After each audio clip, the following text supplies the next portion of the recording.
Welcome to a continuation on our discussion regarding long-term care insurance.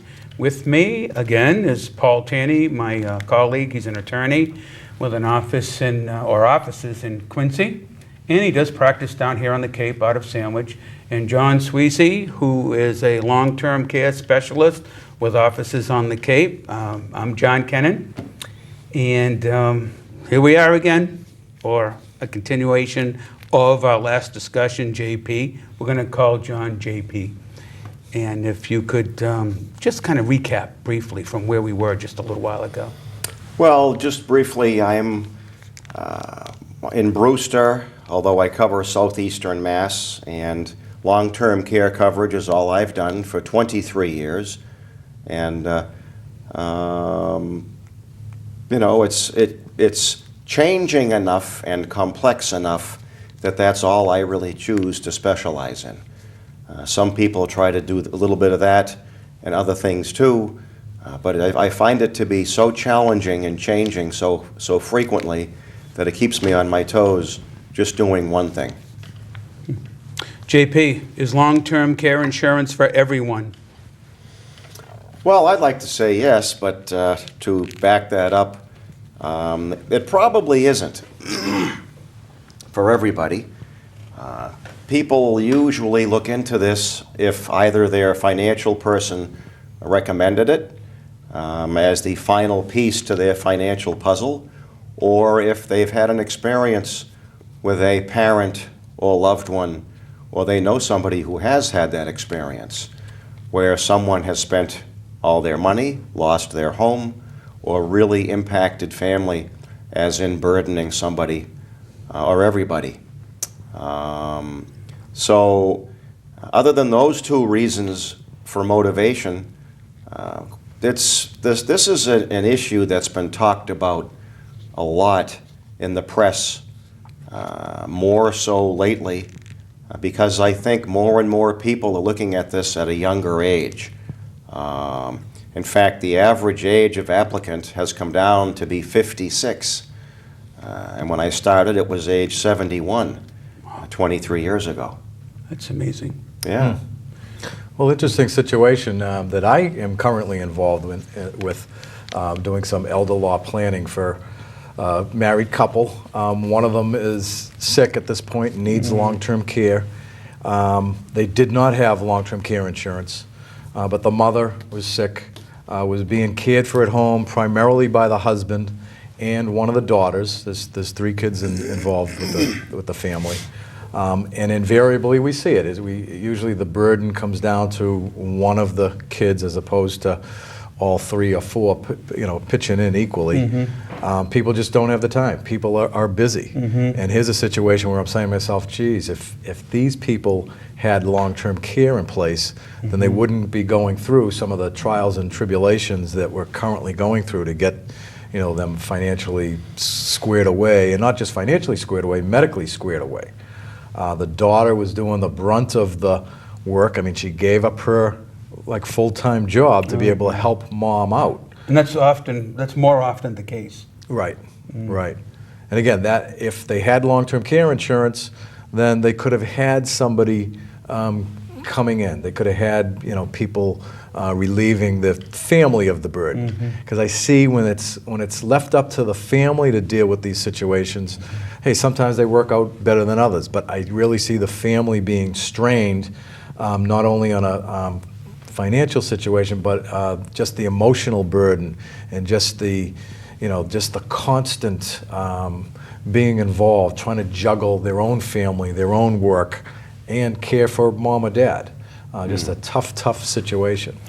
It's a good point that Paul brings up, and consistent with what Paul just said and what I've heard you say many times, is that so much of what we're talking about is driven by one's health, a family's income, and assets. Those are motivating factors in determining, whether or not one needs long-term care insurance or not. How one will fund it, what's the first to go if we're trying to help mom or dad or a sibling with long-term care. We can't really afford you know, the long-term care, if we're going to maintain other types of policies. And I'm kind of looking to you, JP, for how do you reconcile all of that? Well, I think, I mean, to reiterate what we discussed the last program, what does your regular health insurance and/or Medicare cover? I think that's important. And we see that the regular Medicare and health insurance, that will cover doctor's visits. That will cover maybe a short-term stay in a long-term care facility if you're hospitalized first. But as soon as the patient stops making progress, that's when that type of coverage ceases. Now, if they still needed long-term care, well, that's when it comes down to having to be able to pay for that at the private pay rate. So if somebody still had to stay in a long-term care facility or couldn't be cared for at home anymore and they needed to get 24-hour care or a combination of different services to be able to provide for mom and dad in the home, I mean, you have to pay for that privately. That's expensive. Could one of you, again, along those lines, just for the viewer's edification, could one of you address that 90-day rule, that coverage, Sure. That would be very I can pick that important. up. Yeah. Right now, Medicare pertaining to long-term care coverage pays 100% for the first 20 days in a nursing home as long as you were hospitalized 3 overnights first. Then, for the next 80 days, they'll pay all but $145 a day, which one's supplement would help support. So most people with regular health insurance and people 65 and older with Medicare and a supplement have pretty good coverage in a nursing home for the first 3 months, as long as they were hospitalized 3 overnights first. Beyond that, Medicare drops the ball, and this is where most of these policies that we offer pick it up. You set this up with what's called a 90-day elimination period. I call it a deductible. You don't want overlapping benefits. But in terms of the next step, let's just say somebody's talking about hospice. Well, hospice is basically available to us at home or in the community as long as somebody's been categorized terminally ill. A physician must state that. And surprisingly, only 1 out of 20 home care needs are being satisfied by hospice. The other 19 of 20 people need regular home health care. And this is where the system really drops the ball. Our regular health insurance and people 65 and over Medicare and supplements only give part-time, intermittent, and only skilled type care. And usually at the end of a week or 2 or 3, whether it's a hip replacement, knees, or whatever, that kind of skilled type care fades away, and they need more help with custodial care, help with their activities of daily living. And that's really what this coverage is about. This helps people as long as they need assistance on a continual basis with any 2 of their 6 activities of daily living. And you don't really have to be that bad to be that bad. In the old days, these policies would say you had to be unable to do 3 of 5. Well, these activities of daily living, bathing, dressing, toileting, continence, feeding, and mobility, or say transferring from chair to bed. In the old days, they said you had to be unable to do 3, and they took away the one most likely to go first, bathing. So that's, once this industry became federally regulated, they made the triggering mechanism more user-friendly, and therefore these policies are far more likely to pay. You flip the switch on, the lights come on, and you can put the switch off and on and off as often as you want over your life, because people do get hurt, get sick, get better, get hurt, get sick, get better. So you can turn this off and on like the TV set in the house. But eventually, you can run out of benefits. You have a pool of money. Whether you make it $300,000, $700,000, or whatever you make it, today's rate of a nursing home, $120,000 a year, it can be used up awfully fast. And the last quick point of good news is 75% of claims are totally satisfied at home. This really does keep people home and care for them far better for far longer.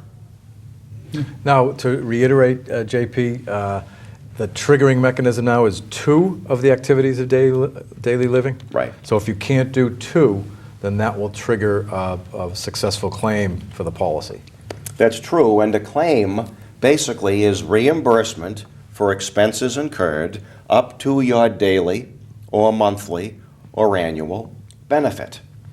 And 9 out of 10 times when we design this for people, they don't need bulletproof windows, just glass. Most folks have money making them money, pension income, etc. They don't need us to cover the whole table, maybe half to 2/3. So if a nursing home's $330 a day, which it is here in the Cape, I may cover 200, 250, because they can handle the remainder out of income. Mm-hmm. Because if somebody's in a nursing home, chances are they're not supporting household expenses, unless there's a spouse in the house. Mm-hmm. Question for you. Say you have a claim for the policy and you have people coming into the home and they get paid on a weekly basis. Do you just submit the bills for these caregivers directly to the long-term care facility? Procedurally, how does it pay out? Okay, you can do that, but usually people like to maintain control. That's one of the things these policies empower you with, is control. So what you do is you pay these people if they've earned it, if they deserve it, then at the end of a month, submit those receipts and get reimbursed. Mm-hmm. There's about a 45 to 60 day overlap. Most of my clients that go on claim, if they're anywhere near me, I will make contact with them. And sometimes they just call me for assistance. And the feedback I've been getting over the past decade is there's a 45 to 60 day delay, I guess you'd call it. So you pay the first month, Yep. whether it's $10,000 for a nursing home or it's $7,000 or $8,000 for some home care, and then you get reimbursed for it. Mm-hmm. So you need some money to go in, experience this with. Yep. I'd love you to go all the way back to this condition precedent of 3 days of hospitalization. Sounds to me like that could be fatal to any long-term care policy.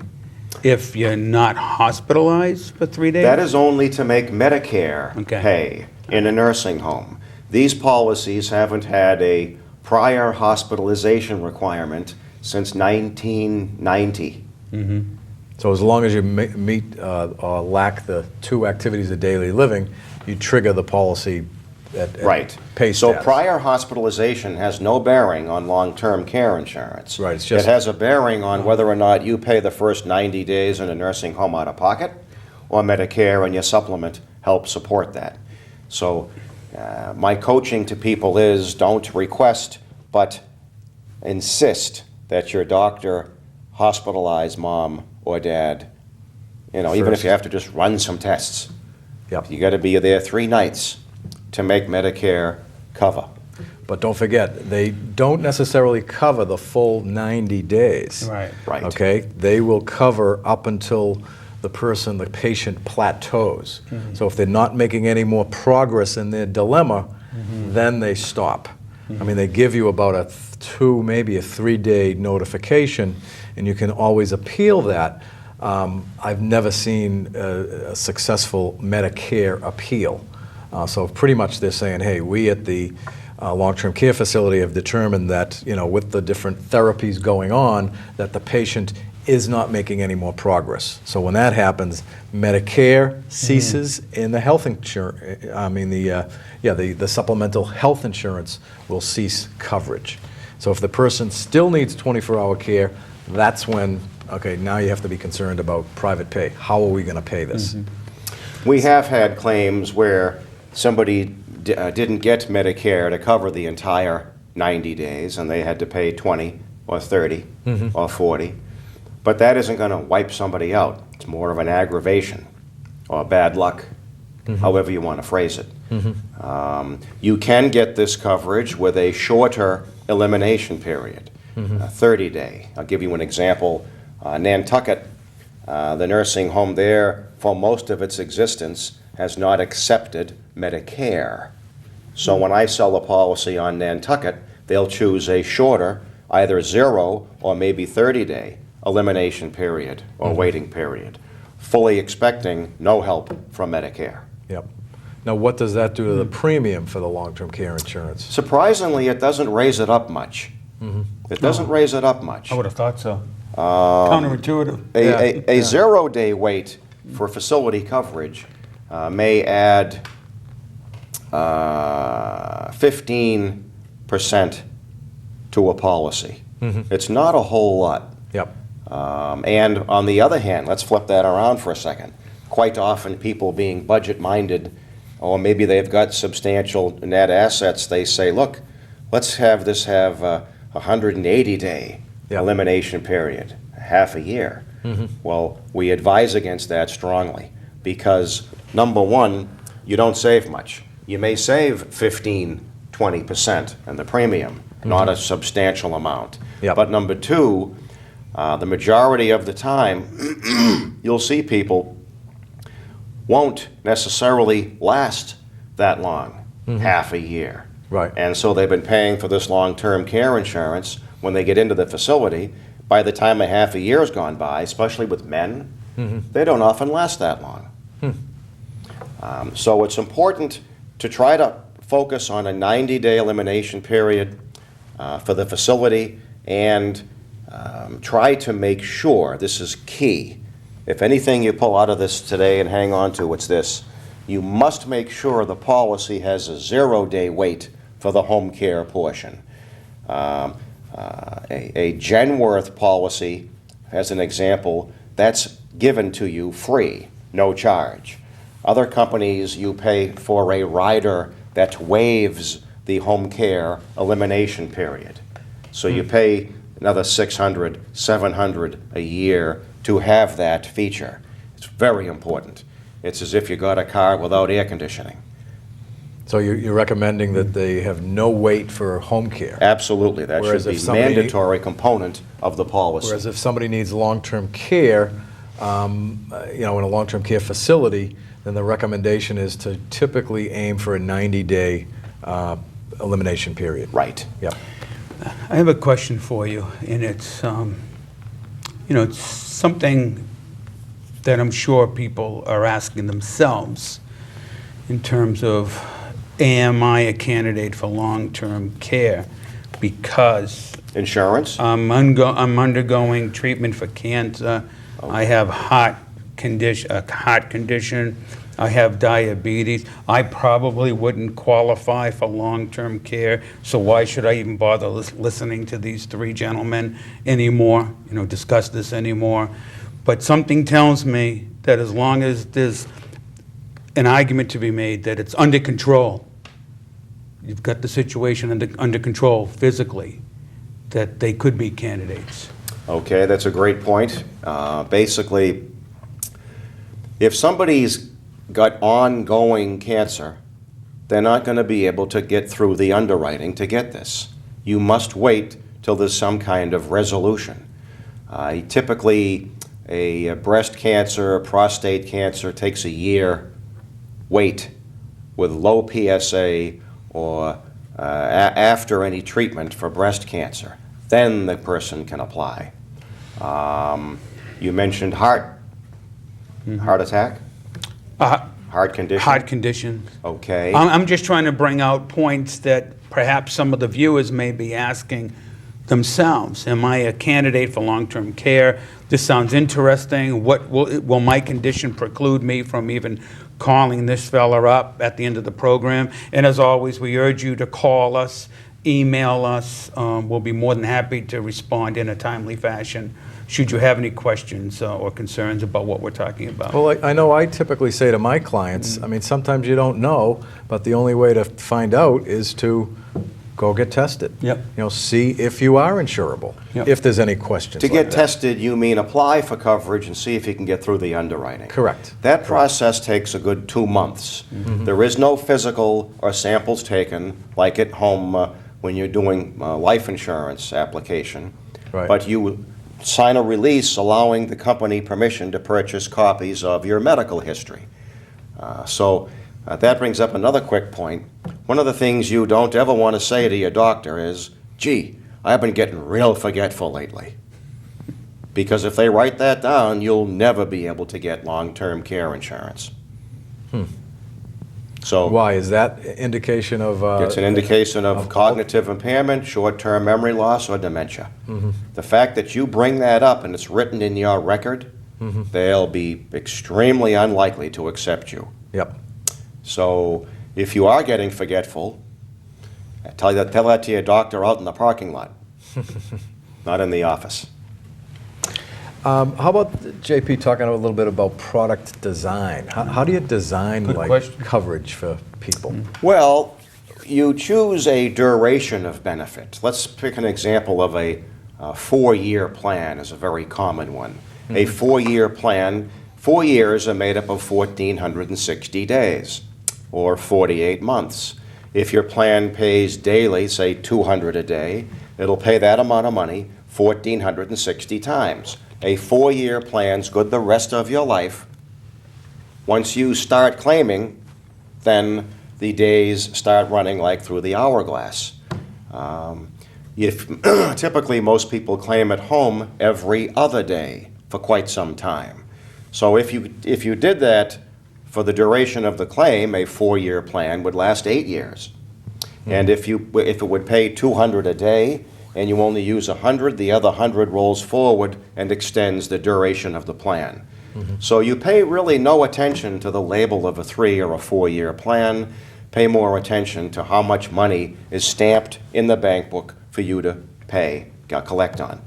So that's either for home health care or for long-term care All right, that's a facility great care. point. Many policies, the better policies will give you the same amount of money anywhere, anytime, the rest of your life.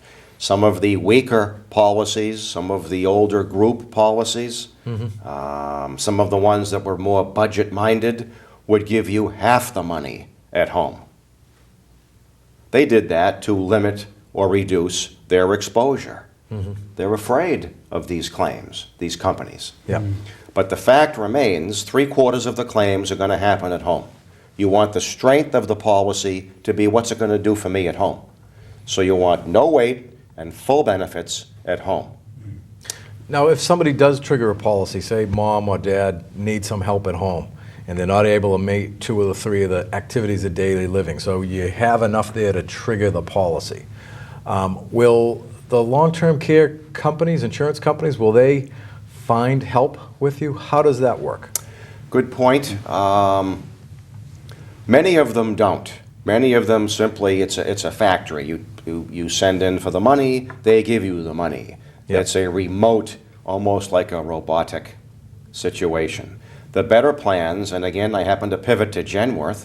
It's the most popular plan and the most reasonably priced plan, but it's also the strictest in terms of underwriting. But with that policy, they will guarantee to locate, install, and supervise caregivers if you can't find or don't want to bother to find people. We find typically most people have someone they know, like, and trust they'd like to have helping them out. Yep. And by the way, I'll mention this again, the Genworth policy is the only one that doesn't require your home care come through an agency or use licensed or certified people. You could pick a friend or a neighbor, someone you know, like, and trust. How about a family member? Could you? Family members, here's an example. They won't reimburse a spouse to care for the other spouse. Yep. You're not supposed to have an immediate family member, like a child being paid to move back home to take care of mom or dad. Yep. If you step aside a little bit more and you talk about cousins, other relatives, then I think you find that would satisfy that would work. Okay. Most people don't want family lifting and bathing and toileting and dressing them. They'd rather have somebody else, whether it be a friend or maybe someone who's better able to do that. Maybe they've done it before. You can get a home health aide that maybe hasn't been certified or isn't state licensed. Right. So it'd be up to you individually. It's so important to be able to have that choice. That control. Yep. Yep. Well, we have a few minutes left. I know time goes by quickly, JP, and this is a very important topic. But in a nutshell, if you could, in a minute, make your best case for why somebody should inquire about long-term care insurance. Well, I might have said this before, but with science and medicine keeping us alive longer and longer, which is good and bad news, it's practically a certainty you're going to live a long life. And I say this to somebody 50, or I say it to somebody 75. So therefore, when you get older, you eventually either get sick, frail, or forgetful, or a combination of all. And when this happens, somebody needs care. The Medicare and healthcare system today doesn't address this most of the time. Most of the time, it's family. You mentioned that family situation. Even if there's 3 girls in the family, it's not doled out evenly. Somebody picks up the bulk of the responsibility. Long-term care, the person who needs long-term care, their life doesn't stop. It's the caregiver's life that comes to a crashing halt. You mentioned she gave up her job. It rips apart families. It doesn't bring them together. It damages marriages, relationships. It's really a very, very difficult thing. That's why small businesses, these companies, are starting to offer this more and more as a benefit, whether it's supported by the company or just offered as a voluntary benefit. Because the last thing they want to happen is their very important employee having to take months off at a time or leave early half the time to take care of mom or dad. So, or spouse. So people who are in their 40s and 50s, as long as they've got a little bit of wiggle room in their budget, they should consider this. Because for $100 a month, it could be the smartest money you spend. And quite often, these policies are tax deductible. Well, thank you, JP. It's been really most informative for our viewers, I would imagine, and for me as well. Thanks for having me. Yeah, and we do appreciate you taking the time to come in and continue with this discussion on long-term care. And if you'd like to tell folks how to reach you, go ahead. My contact information, the best way to get me, I'm an old-fashioned person, it's by phone, 508-385-5515. I have a website, AmericareCapeCod.com. Paul, if you want to sign off for us today, go ahead. Well, thanks for listening, everybody. Hopefully this was educational for you. That's the whole nature of this program. Before you do anything, I say get educated. Find out what's out there. We do have workshops usually twice a month.